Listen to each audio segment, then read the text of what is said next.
Hello student. हमारी जो mains की सीरीज चल रही है, स्पेशली हम टारगेट कर रहे हैं अभी 2025 के जो मेंस में कुछ पूछे हुए क्वेश्चन है जीएस 2 से अब तक जितने भी कुछ पूछे हुए क्वेश्चन हैं मेंस में 2025 में, उनको हम टारगेट कर रहे हैं कि प्रॉपर आप लोगों तक इसकी स्ट्रक्चरिंग और इसका कंटेंट पहुंचे, तो इससे आपको पता चले कि यूपीएससी किस तरीके के क्वेश्चन पूछता है। तो इस सीरीज में हम 20 क्वेश्चन ऑलरेडी कर चुके हैं। अब हम आते हैं हमारा 21 क्वेश्चन है, 21 डेज हमारा यही है, फोकस है कि 1 क्वेश्चन 1 डेज। तो इससे मिनिमम 5 ईयर का हमारा GS 2 का आपके पास कंटेंट पहुंच जाएगा। और इससे यहाँ से हम ये समझ पाएंगे कि क्वेश्चन को तोड़ते कैसे हैं और क्वेश्चन की स्ट्रक्चरिंग कैसे है। फिर आपको प्रॉब्लम रह जाती है सिर्फ कंटेंट की। कंटेंट डिपेंड करता है करंट प्लस स्टैटिक को मिक्स करके। तो ये हम देखते हैं आज हमारा जो क्वेश्चन है, दैट इज कॉलोजियन सिस्टम GS 2 से। GS 2 के 2025 में जो पेपर आया था उसका हमारा सीधा सा क्वेश्चन है। तो we have to understand all the dimension and the structuring of the question. Easy question है, स्ट्रेट फॉरवर्ड क्वेश्चन है, इसको आराम से कोई भी अगर उसके पास कंटेंट है तो आराम से लिख सकता है। इस कंटेंट में जो मैंने कहा है कि प्रॉब्लम अगर आएगी आपको, तो प्रॉब्लम कहाँ पे आएगी कि इसके लिए कंटेंट बहुत होगा आपको। लेकिन ये क्वेश्चन आपको कितने शब्द में लिखने हैं? 150 वर्ड्स में लिखना है with in 7.5 approx 7 to 8 minute में लिखना है, जिसमें आपकी थिंकिंग करीब क्वेश्चन पढ़ना और दिमाग को ब्रेन स्टॉर्मिंग करना कि इसमें what should be data used, कौन सा डेटा यूज़ करना चाहिए, मेरे कॉन्सेप्ट कीवर्ड क्या करनी चाहिए। 1 मिनट उसमें चला जाएगा, तो अप्रॉक्स 7 मिनट में आपको ये आंसर लिखना है। तो 7 मिनट में लिखने के लिए मुझे क्या करना चाहिए? सबसे पहले फोकस मेरा यही होना चाहिए कि मुझे टाइम को देखते हुए कि मेरा टाइम ज़्यादा एकदम से प्रोसीड ना हो, बढ़ ना जाए, उसको देखते हुए क्या होना चाहिए कि मुझे फोकस करना चाहिए सबसे ज़्यादा इसका मल्टी डायमेंशन फोकस करना चाहिए। मल्टी डायमेंशन का मतलब सीधा सा हुआ कि मुझे जो अपना आंसर लिखना है that shall be in the bullet form में होना चाहिए। बुलेट फॉर्म का मतलब बुलेट पॉइंट फॉर्म में होना चाहिए, बुलेट पॉइंट फॉर्म में होना चाहिए। इससे क्या है कि कीवर्ड मैंने जैसे ही लिखा, suppose that if I am talking about the collegium system, अगर पूछता है कलीजियम सिस्टम की प्रॉब्लम क्या है, तो वहाँ पे मैंने वर्ड लिखे प्रॉब्लम ट्रांसपेरेंसी की प्रॉब्लम है। अगर मान ली अकाउंटेबिलिटी की प्रॉब्लम है, तो मुझे अगर कोई एग्जाम्पल आता है तो लिख सकता हूँ मैं वहाँ पे बना के कि ट्रांसपेरेंसी प्रॉब्लम है, अकाउंटेबिलिटी प्रॉब्लम है। ऐसे बहुत सारी प्रॉब्लम होगी। अगर चैलेंजेस हैं तो चैलेंजेस में मुझे लिख देने हैं। तो ऐसे क्या है कि मल्टी डायमेंशन क्वेश्चन मुझे बनाना है। वो जमाने गए हैं कि जहाँ पे लोग पैराग्राफ में लिखते थे, नए एग्जामिनर आ रहे हैं, नए इवेल्युएटर आ रहे हैं और नए नए लड़के इवेल्युएट कर रहे हैं, स्पेशली प्रोफेसर्स जो हमारे यूपीएससी की कॉपी या एपीसीएस की कॉपी करते हैं। तो वो कुछ नया देखने की कोशिश करते हैं, कुछ ये देखते हैं कि ये एस्पिरेंट या ये स्टूडेंट कितने डायमेंशन टच कर पा रहा है, कितने तरीके से सोच पा रहा है। तो let's see the question. Question को देखते हैं। बहुत इजी क्वेश्चन है। सबसे पहले कह रहा है discuss the evolution of the collegium system in India, critically examine the advantage critically examine the advantage and disadvantage of the system of appointment of the judge in the Supreme Court of India and the USA। सीधा कह रहा है, दो word use किए, discuss the evolution collegium system in India.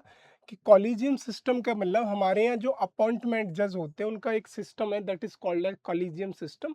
कि एक certain collegium system है जिसको हम पॉलिटी में पढ़ते हैं, जिसका इवोल्यूशन हुआ। तो 1981 से फर्स्ट जज केस से इसका इवोल्यूशन हुआ, तो इसको हम कॉलेजियम सिस्टम पढ़ते हैं। तो उसका इवोल्यूशन मुझे बताने, फर्स्ट जज केस का, सेकंड जज केस का, थर्ड जज केस का। और जो मेरा 2025 2015 में या कहूँ कि मेरा नेशनल जुडिशियल अपॉइंटमेंट कमीशन 2019 के आसपास जो आया, नेशनल जुडिशियल अपॉइंटमेंट कमीशन को किसने स्ट्रक डाउन कर दिया? सुप्रीम कोर्ट ने स्ट्रक डाउन कर दिया। तो नेशनल जुडिशियल अपॉइंटमेंट कमीशन नहीं तो मुझे कम से कम यहाँ पे फर्स्ट जज केस, सेकंड जज केस 1981 से लेके थर्ड जज केस तक यहाँ पे मुझे इवोल्यूशन बताना है। फिर कह रहा है क्रिटिकली एग्जामिन क्या क्या करना है? क्रिटिकली एग्जामिन का सीधा सा मतलब हुआ कि मुझे पहले एडवांटेजेस बताने, फिर डिसएडवांटेजेस बता दें और लास्ट में मुझे वे फॉरवर्ड बताने हैं। तो क्वेश्चन ईज़ी है स्ट्रक्चरिंग के हिसाब से, इसीलिए क्योंकि यहाँ पे उसने सीधे-सीधे वर्ड लिख दिए हैं कि आपको क्या बताना है, कॉलेजियम सिस्टम का इवोल्यूशन बताना है। देन क्रिटिकली एग्जामिन क्या करना है, एडवांटेज कि कॉलेजियम सिस्टम किस लिए हमारे लिए एडवांटेजियस है, उपयोगी है। देन डिसएडवांटेजेस बताना है, और फिर बताना है कि अपॉइंटमेंट सिस्टम और कोर्ट ऑफ थोड़ा सा मुझे यूएसए का बता देना है। सीधा सा क्वेश्चन यहीं से है। तो इसको अगर मैं स्ट्रक्चरिंग करूंगा, इसकी अगर मान लीजिए मुझे स्ट्रक्चरिंग करनी है सीधा सा, यहाँ पे हम फोकस करते हैं प्रॉपर स्ट्रक्चरिंग ऑफ कीवर्ड को, rather than to write the whole entire answer. पूरा आंसर लिखने से बढ़िया है कि हम इसकी स्ट्रक्चरिंग समझ लें। तो पहला इसका क्या है सीधा सा यहाँ पे, कि अगर मैं इसकी स्ट्रक्चरिंग करूँगा, स्ट्रक्चर कैसा होना चाहिए मेरा, स्ट्रक्चर ऐसा होना चाहिए। तो पहले मुझे बताना what is collegium system. Collegium system क्या है? तो कॉलेजियम सिस्टम का मतलब है कि हम जजों का अपॉइंटमेंट करने to ensure the transparency, ensure करने की, जुडिशियल इंडिपेंडेंट को इंश्योर करने के लिए। तो यहाँ से मेरा क्या है कि कॉलेजियम सिस्टम क्या है वो मुझे समझ में आ जाएगा। सीधा सा लिख सीख सकता हूँ मैं यहाँ पे स्ट्रक्चर में। इंट्रोडक्शन, इंट्रोडक्शन पहले मुझे लिखना है। इंट्रोडक्शन में मुझे ये बताना है कि discuss the evolution of the collegium system. तो मेरा कीवर्ड क्या है, दैट इज कॉलेजियम सिस्टम है। तो मुझे हल्का सा डिफाइन करना है कॉलेजियम सिस्टम, 2 या 3 लाइन में। तो मैं सीधे से यहाँ पे लिख सकता हूँ कॉलेजियम सिस्टम एक तरीका है जिसके द्वारा जुडिशरी में हम क्या, जज को अपॉइंटमेंट करते हैं और जो प्रिजर्व करता है जुडिशियल इंडिपेंडेंट को। तो ये मेरा सीधा सा यहाँ से हो जाएगा कि द अपॉइंटमेंट ऑफ द जजेस in the crucial for preserving the judicial independence and rule of law, this process is called as the collegium system. तो यहाँ पे मेरा जो कीवर्ड रहेगा, कीवर्ड क्या रहेगा यहाँ पे मेरा, सबसे पहले कि judicial independence, judicial independence, judicial independence के अलावा क्या रह सकता है, अपॉइंटमेंट। अपॉइंटमेंट क्या है, to ensure, to ensure transparency in the judiciary, transparency in the judiciary, transparency ensure करना है मुझे। 3-4 कीवर्ड लिख के मैं यहाँ से सीधा सा लिख सकता हूँ कि collegium system is the process through which we appoint a जजेस इन द जुडिशरी। तो इससे क्या होगा, to preserve the judicial independent and make judiciary को कैसा बनाना है, टू इंश्योर ट्रांसपेरेंसी, जुडिशरी को ट्रांसपेरेंसी की। यहाँ पे मुझे प्रॉपर डेफिनेशन नहीं लिखनी है क्योंकि यहाँ पे उसने डेफिनेशन नहीं पूछी है। तो ये मेरा यहाँ से सीधा सा इंट्रोडक्शन हो जाएगा कि कॉलेजियम सिस्टम का सीधा सा मतलब है कि ये ऐसी प्रक्रिया है जिसके द्वारा जुडिशरी में हम जजेस को अपॉइंटमेंट करते हैं जिससे जुडिशरी में ट्रांसपेरेंसी, अकाउंटेबिलिटी बनी रहे और जुडिशरी इंडिपेंडेंट बनी रहे। दूसरे शब्दों में कहूँ कि जुडिशरी में मेरा किसी दूसरी गवर्नमेंट क्या है, थर्ड पार्टी का इंटरफेरेंस नहीं होगा। This process is called as the collegium system. तो मैंने इंट्रो लिख दिया। इंट्रो के बाद मैं सीधा अगर बॉडी पे आऊँगा तो बॉडी में पूछ रहा है evolution of the collegium system. तो मेरा पहला हेडिंग होगा evolution of the collegium system, evolution of collegium system.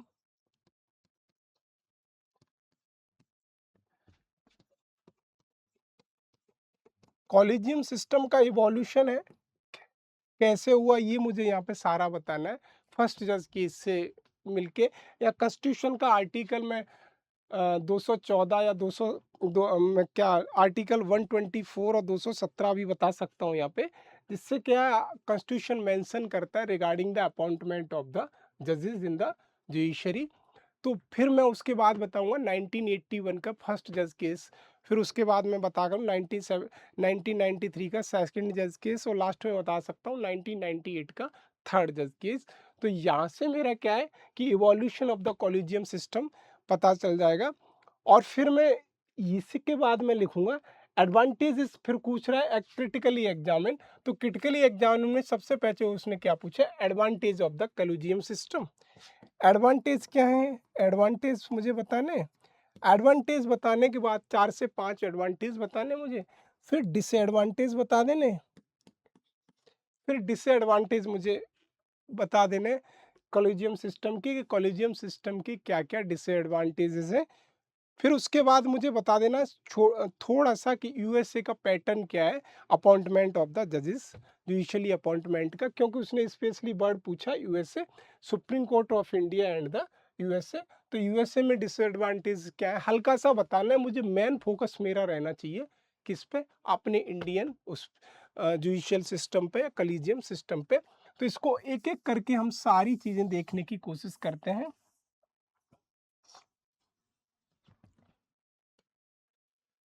तो पहला मैंने जो इंट्रोडक्शन बताया, तो इंट्रो में मैंने लिख ही दिया इंट्रोडक्शन।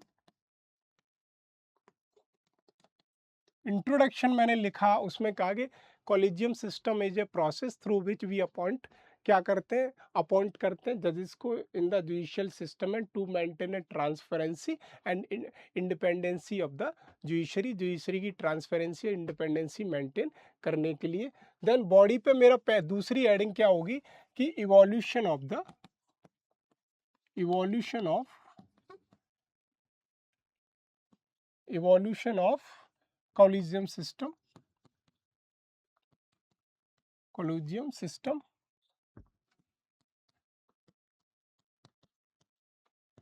क्वेश्चन को बहुत ज़्यादा बेहतर या डायग्राम फॉर्म में बनाने के लिए सबसे पहले अगर मुझे लिखना है तो मैं यहाँ पे लिख सकता हूँ 1950 टू 1951 में क्या हुआ कि मेरा कॉन्स्टिट्यूशन हुआ। तो कॉन्स्टिट्यूशन का आर्टिकल मैं यहाँ से लिख सकता हूँ 124 को रिलेट कर सकता हूँ, देन 217, ये 217 ये आर्टिकल मुझे ये मेंशन करने हैं।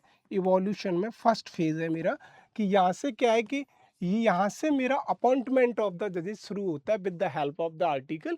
Article 124 mention about the appointment of the जजेस in the supreme court and article 217 mention about the appointment of the जजेस in the high court, state high court में। तो यहाँ से क्या है कि मेरा जो मैन अपॉइंटमेंट का प्रोसीजर है that is started from the constitution, मेरा कॉन्स्टिट्यूशन से स्टार्टेड होता है, ये मुझे बता देना। देन मैन कॉलेजियम सिस्टम अगर इसके बाद आता है मेरा, तो मेरा फिर इसके बाद जो, एक मिनट, तो मैंने सबसे पहले बताया 1950 से 1950 से 1951, यहाँ पे मैंने रेफरेंस दिया आर्टिकल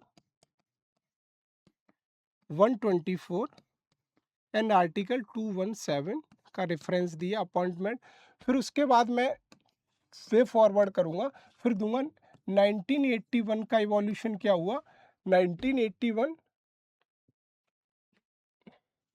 1981 में क्या हुआ, फर्स्ट जज केस, फर्स्ट जजेस केस 1981 में फर्स्ट जज केस आया। फर्स्ट जज केस में क्या हुआ कि ये हुआ कि executive opinion held to have primacy. यहाँ पे सीधा है कि फर्स्ट जज केस में ये कहना चाह रहा है कि जो एग्जीक्यूटिव का ओपिनियन है उसको प्राइमेसी दी जाएगी। Executive opinion is, opinion have primacy,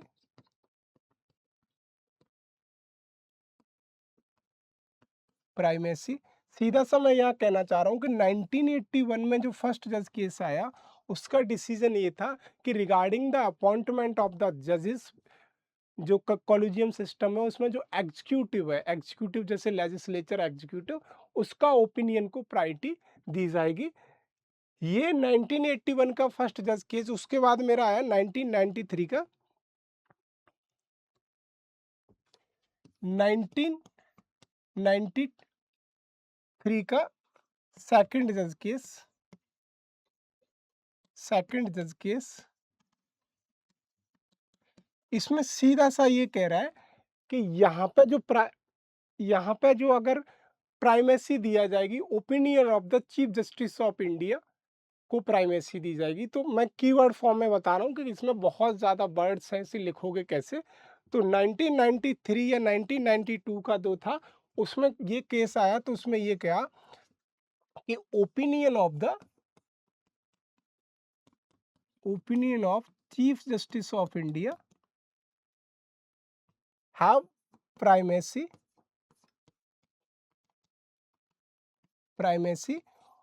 opinion जो चीफ जस्टिस ऑफ इंडिया का है, वहाँ से प्राइमेसी, उसको मुख्य प्राइमेसी दी जाएगी। इससे क्या होगा कि जो भी अपॉइंटमेंट होगा जजेस का रिगार्डिंग द कॉलेजियम सिस्टम, तो उस पर चीफ जस्टिस ऑफ इंडिया की मेन प्राइमेसी होगी। तो यहाँ से क्या है कि यहाँ पे प्रॉपर तरीके से इवोल्यूशन हुआ सेकंड जज केस में कॉलेजियम सिस्टम का। तो ये सेकंड जज केस में यहाँ से प्रॉपर तरीके से इवोल्यूशन हुआ, इवोल्यूशन ऑफ कॉलेजियम सिस्टम। यहाँ पे प्रॉपर तरीके से इवोल्यूशन हुआ कॉलेजियम सिस्टम का, कहाँ पे, सेकंड जजेस केस में। ये समझ पा रहे हैं आप? मैं कह रहा हूँ कि 1950 से मेरा अपॉइंटमेंट की प्रोसेस शुरुआत हुई with the help of the article. 1981 में फर्स्ट जज केस आया, जिसमें कहा गया, फर्स्ट जज का केस का मतलब सुप्रीम कोर्ट में एक केस चला, जिसमें सुप्रीम कोर्ट का डिसीजन आया कि एग्जीक्यूटिव के ओपिनियन होगा कि किसे अपॉइंट किया जाए, किसे अपॉइंट नहीं किया जाए, वो प्राइमेसी होगा, उसको प्रायोरिटी दी जाएगी या उसको वरीयता दी जाएगी। लेकिन 1993 में सेकंड जज केस आया, सेकंड जज का केस का मतलब दूसरा केस, उसमें ये कहा गया कि सेकंड जज केस में कि opinion of the chief justice of India have primacy. जो चीफ जस्टिस ऑफ इंडिया है उसकी प्राइमेसी दी जाएगी, उसको प्रायोरिटी दी जाएगी कि किसको कॉलेजियम सिस्टम के द्वारा अपॉइंट किया जाए, किसको ना अपॉइंट किया जाए। तो यहाँ पे प्रॉपर इवोल्यूशन हुआ कॉलेजियम सिस्टम का, कि यहाँ पे जो इंटरफेरेंस हो रहा था एग्जीक्यूटिव का, यहाँ पे पूरी तरीके से एग्जीक्यूटिव को किनारे कर दिया गया। तो ये सारे कॉलेजियम के। अब आता है लास्ट में हमारा थर्ड जज केस। इसको मैं एक एक करके बॉक्स में लिखूंगा, प्रॉपर कॉपी में लिखूंगा। फर्स्ट जज केस, सेकंड जज केस।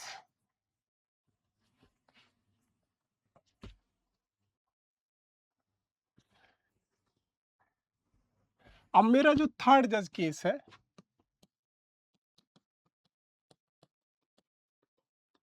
केस 1996, 1996 का जो मेरा थर्ड जज केस है, उसमें क्या आ गया कि कॉलेजियम सिस्टम को थोड़ा सा एक्सपेंड करो, और जिसमें सीजीआई प्लस 4 सीनियर मोस्ट जजेस को लिया जाएगा। थर्ड जज केस में क्या कहा गया कि expanded collegium system, collegium system, collegium system में डिसीजन मेकिंग कैसी होगी, इसमें क्या होगा, 4 जजेस होंगे प्लस एक चीफ जस्टिस ऑफ इंडिया होगा। इन दोनों के, इन दोनों को मिला के जो भी डिसीजन मेकिंग होगी, उससे ही कॉलेजियम सिस्टम का अपॉइंटमेंट किया जाएगा।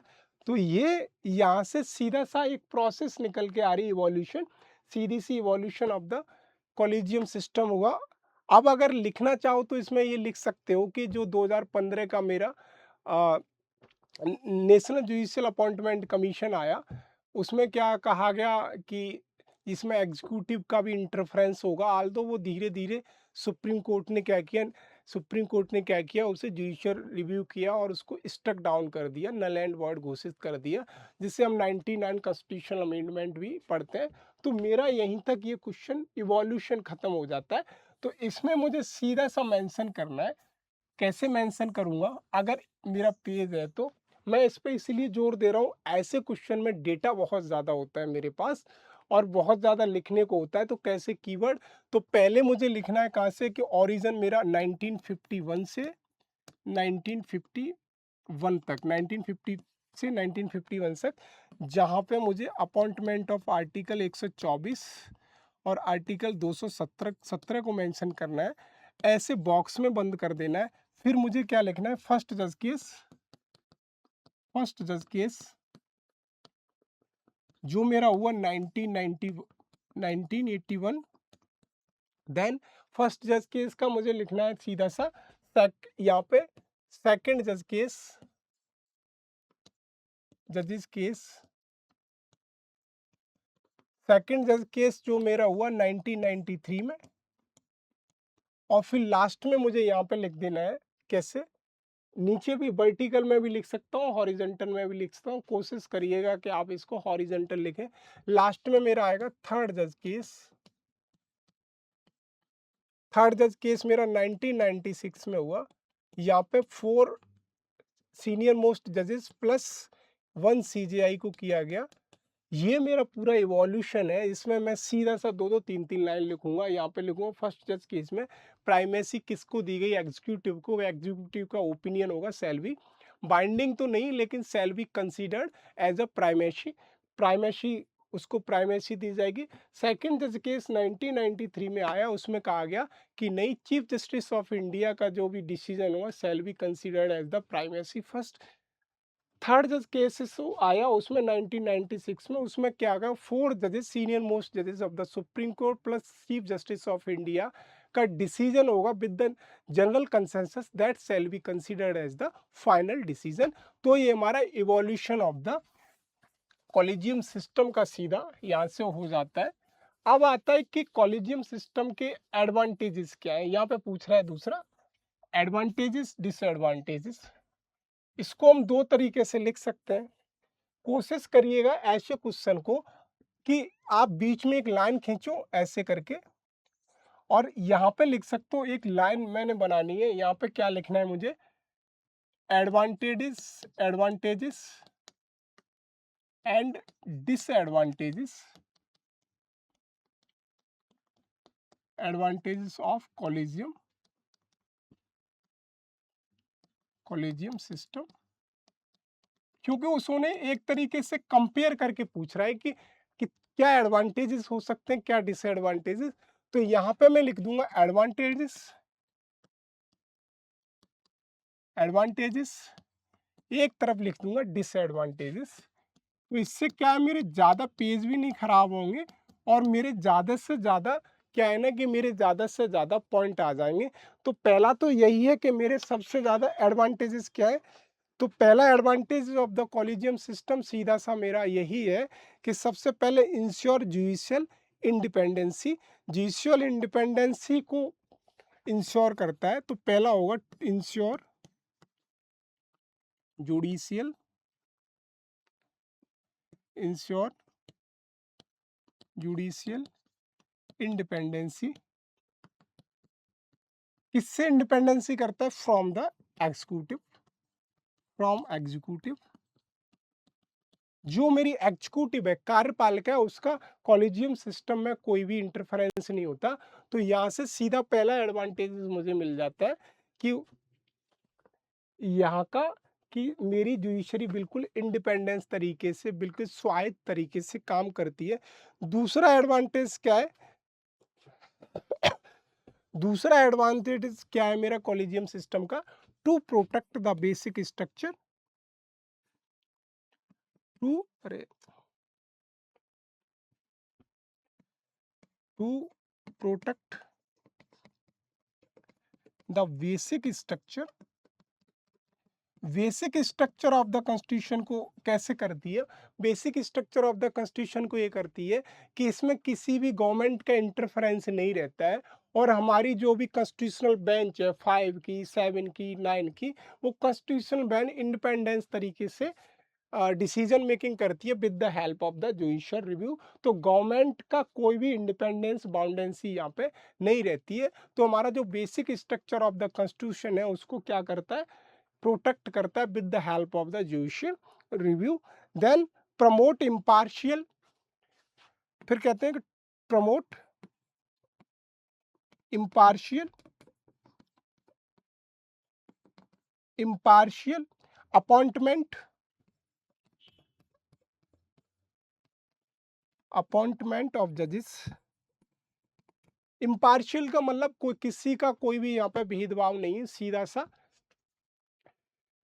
इम्पार्शियल तरीके से ये अपॉइंटमेंट जजेस का होता है। इसमें promote the impartial and fearless judiciary, कि फियरलेस जुडिशरी को अपने हिसाब से काम करेगी जुडिशरी, किसी का भी इसमें इंटरफेरेंस नहीं रहेगा। तो फिर हम इसके बाद लिख सकते हैं, फिर लिख सकते हैं कि रिड्यूस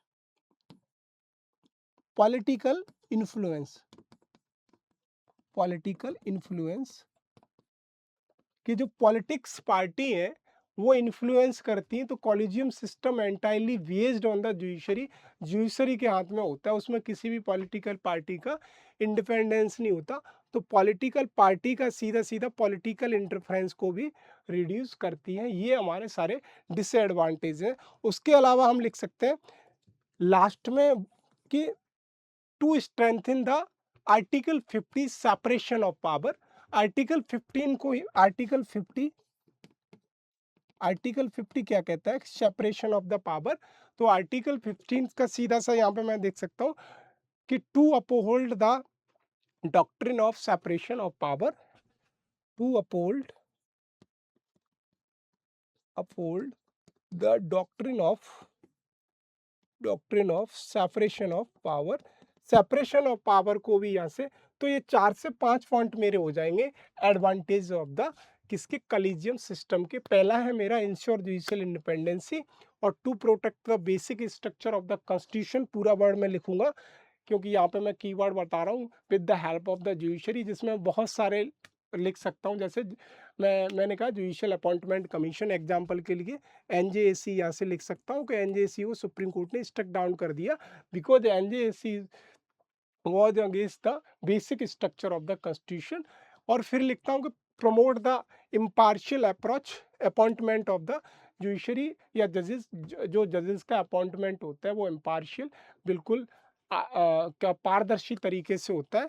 और फिर कहता है कि पॉलिटिकल इन्फ्लुएंस को भी कम करता है। और लास्ट में मोस्ट इम्पोर्टेंट कहता है कि आर्टिकल 50 टू प्रमोट या to uphold the doctrine of separation of power, कहता है कि separation between the executive and the judiciary, executive और जुडिशरी के बीच में सेपरेशन होना चाहिए to maintain a proper balancing of the government की प्रॉपर बैलेंसिंग के लिए। ये 4 से 5 पॉइंट मेरे हो जाते हैं। Then we will discuss the disadvantages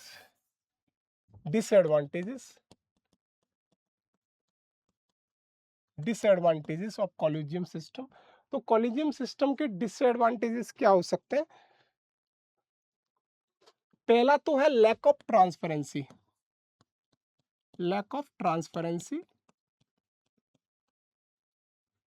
transparency की यहाँ पे बहुत ज्यादा कमी in the appointment of the जजेस। जो जजेस अपॉइंटमेंट किए जाते हैं उनमें ट्रांसपेरेंसी की बहुत ज्यादा कमी है, जिससे क्या होता है लोगों को लगता है कि यहाँ पे वही लोग जज बन सकते हैं जिनका जुडिशरी से रिलेशन है या उनके पिता या फादर वो सारे इसमें हैं।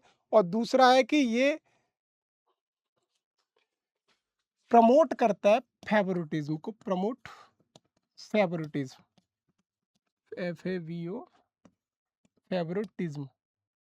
फेवरेटिज्म का सीधा सा मतलब हो गया कि गिफ्ट वगैरह अगर किसी को ही है, किसी की अच्छी सी और उससे जुडिशरी में रिलेशन है तो वो आराम से जजेस वगैरह बन जाएगा।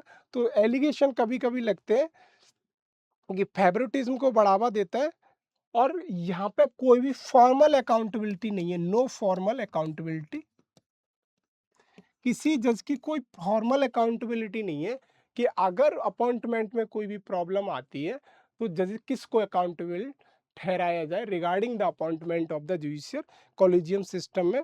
और फिर कहता है कि बहुत ज़्यादा डिले होती है, तो कह सकते हैं हम यहाँ पे delay in appointment because this is based on the judiciary. Appointment में बहुत ज़्यादा कभी कभी डिले देखने को मिलता है, जिससे क्या है कि ये मान लीजिए कि ये मेरा पूरा appointment process based on the judiciary, किसी का कोई मान लीजिए एग्जीक्यूटिव का है नहीं है, लॉ मिनिस्ट्री का कोई इंटरफेरेंस है नहीं है, तो यहाँ से क्या बहुत ज़्यादा कभी कभी डिले देखने को मिलती है। और दूसरा मैं कह सकता हूँ यहाँ पे कि भाई भतीजावाद, नेपोटिज्म को भी बढ़ावा मिलता है। नेपोटिज्म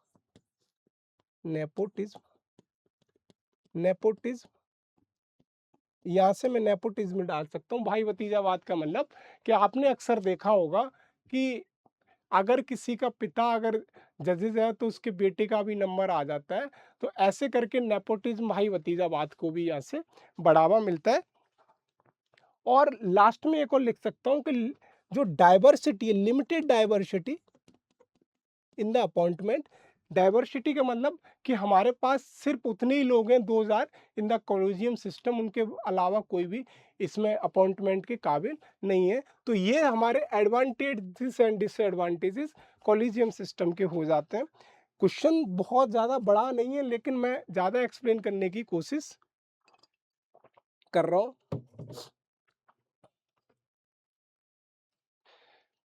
अब आता है कि अब उसने एक पूछा था कि मैंने अपने के बता दिए, अब उसने पूछा था कि यूएसए का क्या, या दूसरे शब्दों में कहूँ कि यूएसए के में कैसे होता है, तो यहाँ पे मैं लिख सकता हूँ अपॉइंटमेंट ऑफ जजेस, अपॉइंटमेंट ऑफ जजेस इन यूएसए। यूएसए में जजेस का अपॉइंटमेंट कैसे हो सकता है, 3-4 लाइन मुझे इसमें बता देनी है, और सीधा सा मुझे बता देना है कि इसके डिसएडवांटेजेस क्या है और एडवांटेजेस क्या है। बहुत लेंथी क्वेश्चन नहीं करने की जरूरत है, 3-4 बता दूंगा। सीधा मैं बता सकता हूँ कि जो जजेस का अपॉइंटमेंट होता है यूएसए में, वो कौन करता है, प्रेसिडेंट नॉमिनेट सुप्रीम कोर्ट जज। पहला अपॉइंटमेंट का प्रोसेस क्या है कि यूएसए में क्या होता है, प्रेसिडेंट नॉमिनेट सुप्रीम कोर्ट जज, सुप्रीम कोर्ट के जजेस को प्रेसिडेंट नॉमिनेट करता है। यहाँ से पहली लाइन मेरा सीधी सी निकल आती है कि यूएसए में कैसे अपॉइंटमेंट होता है। तो appointment in the USA judiciary system shall be based on the president. President का डिसाइड करता है, नॉमिनेट करता है कि कौन जज बनेगा कौन जज नहीं बनेगा। देन डिसीजन कौन लेता है, सीनेट कंफर्म द अपॉइंटमेंट। जो सीनेट होती है, सीनेट कंफर्म द अपॉइंटमेंट। जो मेरी सीनेट होगी यूएसए में, जो भी सीनेट है वो कंफर्म करेगी। जैसे कांग्रेस सीनेट, तो ये सारे जो हाउसेस है उसमें लोअर हाउस अपर हाउस, जैसे अपने यहाँ लोकसभा है राज्यसभा है, जैसे वहाँ पे सीनेट है, तो वो कंफर्म करती है कि which person shall be considered as the जज ऑफ द सुप्रीम कोर्ट।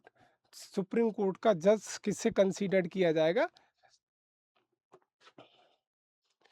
और जज अपने क्या है with the help of the impeachment हटा देते हैं। लेकिन वहाँ पे क्या है यूएसए में कि जितना उसका टेन्योर है वो पूरी लाइफ टेन्योर पे रहेगा, उसके बाद आएगा। तो यहाँ सीधी सी बात 2 पॉइंट 3 पॉइंट लिखूंगा, क्योंकि ज़्यादा मुझे लिखने की ज़रूरत नहीं है। यहाँ पे इतना ज़्यादा लिखूंगा तो मेरे टाइम भी हो जाए, बहुत सारे पॉइंट इसमें लिख सकता हूँ। उसके अलावा मैं डिसएडवांटेजेस बताऊँ इसके 3 लाइन में, और दूसरी तरफ डिसएडवांटेजेस बता दे रहा हूँ। डिसएडवांटेजेस, एक तरफ एडवांटेजेस बता दे रहा हूँ, दूसरी तरफ डिसएडवांटेजेस बता दे रहा हूँ। तो एडवांटेजेस का सीधा सा मतलब है कि ट्रांसपेरेंसी बहुत ज़्यादा रहती है।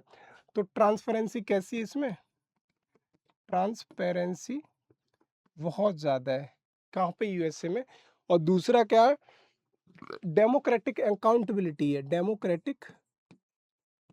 डेमोक्रेटिक अकाउंटेबिलिटी है। और जुडिशरी प्लस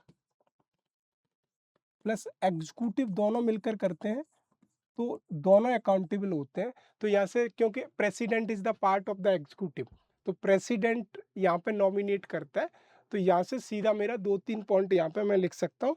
और पब्लिक का भी ट्रस्ट रहता है यहाँ पे, तो इसका पब्लिक ट्रस्ट, क्योंकि पब्लिक ट्रस्ट भी रहता है यहाँ पे जुडिशरी पे। ऑल्दो इंडिया में भी है, लेकिन हम यूएसए के रेस्पेक्ट में देखने की बात करें। फिर यहाँ पे सीधा सा डिसएडवांटेज में क्या होगा, पॉलिटिकल इंटरफेरेंस बहुत ज्यादा, highly political interference, political influence not interference, politics का बहुत ज़्यादा इन्फ्लुएंस होता है। देन मैं लिख सकता हूँ आइडियोलॉजिकल प्रॉब्लम बहुत आती है। तो आइडियोलॉजिकल डिफरेंसेस होते हैं। कहाँ लिख सकता हूँ, जुडिशरी और एग्जीक्यूटिव में regarding the appointment ideological difference होते हैं। फिर उसके अलावा मैं लिख सकता हूँ judicial inadequate to make any decision. Judiciary क्या है कि इंटरफेरेंस ऑफ द पॉलिटिकल हो जाएगा तो कोई भी डिसीजन देने में, तो इसीलिए कहा जाता है कि यहाँ पे जुडिशरी पूरी तरीके से काम नहीं कर पाती है। तो ये तो यहाँ पे मैं लिख सकता हूँ जुडिशरी इज़ इनएडुकेट कोई भी डिसीजन लेने में, टू मेक एनी डिसीजन और टू टेक एनी डिसीजन। यहाँ पे मैं लिख सकता हूँ 3 से 4 पॉइंट, बहुत ज़्यादा लेंथी क्वेश्चन हो रहा है। फिर मैं इसके लिख दूंगा वे फॉरवर्ड, एडवांटेज डिसएडवांटेज, इसके बाद फिर उसे कर दूंगा कंक्लूजन। वे फॉरवर्ड में लिखूंगा इस क्वेश्चन के अपने इंडिया को देखते हुए। तो यहाँ पे मुझे क्या रखना है वे फॉरवर्ड में, इंडियन वे फॉरवर्ड। तो वे फॉरवर्ड क्योंकि उसने वर्ड पूछा था डिस्कस, तो वे फॉरवर्ड मुझे बताना है क्वेश्चन में। तो वे फॉरवर्ड में 4 से 5 पॉइंट लिखूंगा, वरना ये क्वेश्चन ही मेरा 10 पॉइंट का खा जाए, क्योंकि इसमें कंटेंट बहुत है इस क्वेश्चन में। तो वे फॉरवर्ड में सीधा सा मैं लिख दूंगा कि पहला कि इंक्रीज द ट्रांसपेरेंसी, इंक्रीज, एक मिनट, इंक्रीज ट्रांसपेरेंसी को बढ़ावा दो, इंक्रीज ट्रांसपेरेंसी, ट्रांसपेरेंसी को बढ़ावा दो, किसके दो, इंफॉर्मेशन टेक्नोलॉजी का यूज करो, digital governance, digitalization of the court करो, digitalization of the appointment system करो, ट्रांसपेरेंसी लाओ। तो यहाँ पे मैं सीधा सा इंफॉर्मेशन टेक्नोलॉजी का विद द हेल्प ऑफ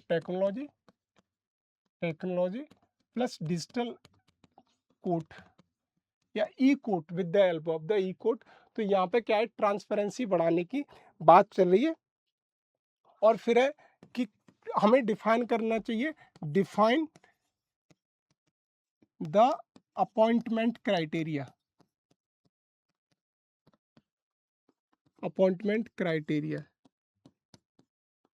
जैसे अगर आप दिखेंगे कि सुप्रीम कोर्ट का जज कौन बनेगा, तो वहाँ पे कोई ऐसा नहीं सीधा सा लिखा हुआ है कि उसने कि मिनिमम 10 साल कोर्ट में प्रैक्टिस की हो, 10 साल हाई कोर्ट में या सुप्रीम कोर्ट में की हो, वो बना जाएगा। तो यहाँ पे अपॉइंटमेंट क्राइटेरिया कोई डिफाइन नहीं है, तो हमें प्रॉपर डिफाइन करना चाहिए कि कौन पर्सन जज बनाया जाए सुप्रीम कोर्ट का, या with the help of the collegium system. और डाइवर्सिटी बढ़ा देनी चाहिए, डाइवर्सिटी। और क्या लिख सकते हैं, increase the diversity, increase the diversity, diversity in the appointment, in appointment. कैसी डाइवर्सिटी, एक सर्टेन सेक्शन से ही लोग आते हैं। जैसे महिलाएं बहुत कम जजेस सुप्रीम कोर्ट के जजेस बनती, अब तक एक बनी, उनका नाम आप पीसीएस में पूछा हुआ है कि आप उनका नाम अगर आता हो तो मुझे कमेंट सेक्शन में बताओ। तो एक ही बनी है, तो डाइवर्सिटी बढ़ानी चाहिए, वुमेन एम्पावरमेंट करना चाहिए। इससे क्या होगा, वुमेन एम्पावरमेंट बढ़ेगा हमारे, वुमेन, वुमेन एम्पावरमेंट। और वुमेन को अपॉइंटमेंट करना चाहिए, एससी एसटी के जितने भी हैं उनको भी अपॉइंटमेंट करनी चाहिए as per the qualification. Then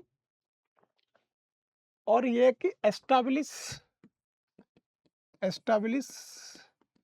judicial appointment commission, एक मुझे स्थापना करें separate judicial appointment commission, specially appointment related जितने भी जुडिशरी में अपॉइंट है उनको अपॉइंटमेंट करने के लिए जुडिशियल अपॉइंटमेंट कमीशन को मुझे स्थापित कर देना चाहिए।